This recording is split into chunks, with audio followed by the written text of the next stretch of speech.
Sao Tome and Principe, two green islands floating in the Gulf of Guinea, are a beautiful place with a hidden past that changed the world. Underneath their beauty is a history of pain. These islands were where the idea of plantation slavery started, which would later change North and South America. In the late 1400s, Portuguese explorers João de Santarém and Pero Escobar arrived. They were drawn by the island's rich volcanic soil and good location.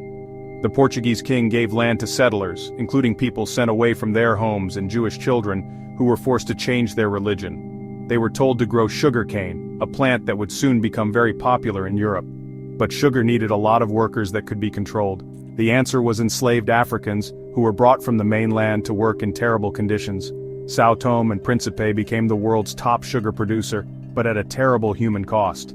The money made here helped fund empires, while the suffering of the enslaved people set an example for hundreds of years of unfair treatment across the Atlantic Ocean. The island's story is a clear reminder. Even the smallest places can have the biggest impact. The choice to settle and farm on these islands was carefully planned. Their soil was seen as a source of huge wealth. Early settlers were told to turn wild rainforest into farms that would make money. The system they built would spread across continents, changing lives far beyond these islands. The solution they found, plantation slavery, would cause problems for the world for many generations. Sao Tome and Principe became the first example of the plantation economy, large-scale farming powered by enslaved Africans. The Portuguese brought captives from the Congo and Ndongo kingdoms, forcing them to clear forests, plant cane, and suffer in the awful sugar mills. The plantation was a complete system, controlling every part of the enslaved people's lives, with endless work and harsh punishments. This idea, large farms owned by a rich white group, kept in line with violence, was sent to Brazil and the Caribbean, causing hundreds of years of unfair treatment. By the early 1500s, Sao Tome was the world leader in sugar production. Its profits went to Lisbon and inspired other empires to do the same. The island's strict social order, white landowners at the top, a mixed-race middle class, and enslaved Africans at the bottom, became a plan for how colonial societies would be set up. The Sao Tomean system's efficiency and cruelty were copied across the New World, changing economies and lives. The result? A society defined by race, social standing, and the constant search for money.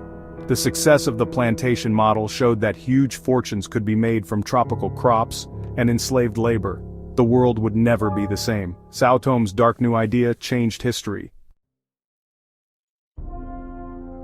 Sao Tome and Principe was not just a sugar colony, it became a major stopping point in the Atlantic slave trade. Tens of thousands of Africans were brought here, sorted, marked, and kept in terrible conditions before being shipped to North and South America. For many, Sao Tome was the last they saw of Africa, a painful gateway to the unknown. Sickness, not enough food, and cruelty were common, both for those forced to work on the plantations and those waiting to be moved. Yet, people fought back. Enslaved people escaped into the mountains, forming communities called Mocambos and launching attacks to gain freedom. The 1595 rebellion led by Amador, who said he was king of Sao Tome, is still a symbol of bravery and defiance. The island's population today comes from this forced mixing, creating a unique Creole culture and language. Sao Tome's story is not just about suffering, but about surviving and adapting. Out of hardship, a new identity was formed. The spirit of resistance lives on. As sugar became less important, Sao Tome was forgotten. Until the 1800s, when cocoa and coffee caused a new boom, the islands became the world's top cocoa producer, earning the nickname Chocolate Islands. But the basic system was the same. Forced labor took the place of slavery. Workers from Angola, Cape Verde, and Mozambique had to work in harsh conditions on the rocas, which were large farms. Living in camps with their movements restricted, these serviceists faced unfair treatment that was very similar to slavery. People around the world became very angry in the early 1900s, as reporters and reformers showed the brutal truth of Sao Tomean cocoa. Boycotts by chocolate companies brought some small changes, but the system of forced labor continued for decades. The end of official slavery did not end the unfair treatment.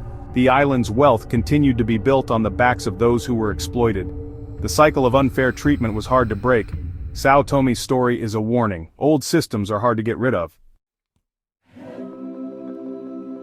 By the 1900s, Anger was growing on the cocoa plantations, leading to a new desire for independence.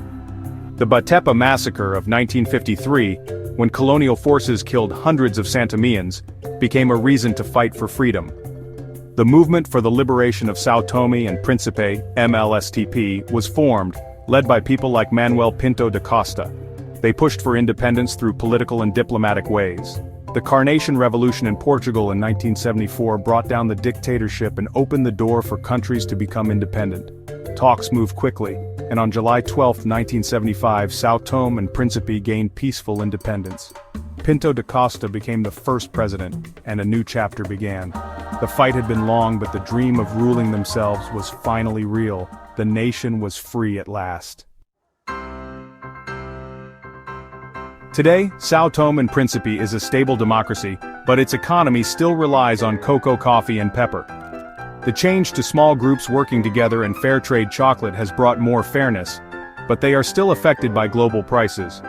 Tourism offers hope, with the island's natural beauty attracting visitors looking for an environmentally friendly getaway.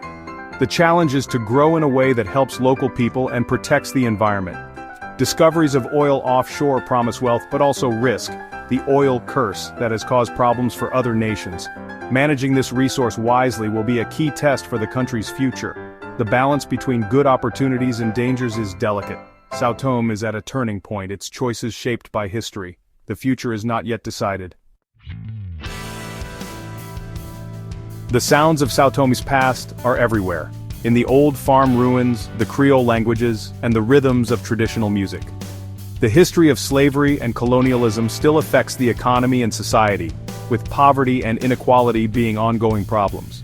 Yet, the strength of the Santomean people is amazing. They have built a proud national culture from a painful history. São Tomé and Príncipe's story is like a small example of how colonialism affected the world, a place where the systems of empire were made perfect. The sugar and cocoa that came from these islands changed the world, but so did the resistance and survival of its people. This is not just a story of suffering, but of strength and hope. As the nation faces the good things and dangers of oil and tourism, it does so with wisdom gained from hardship. The island's history is an important lesson for all of us. Even the smallest places can change the world. São Tomé and Príncipe's story deserves to be heard.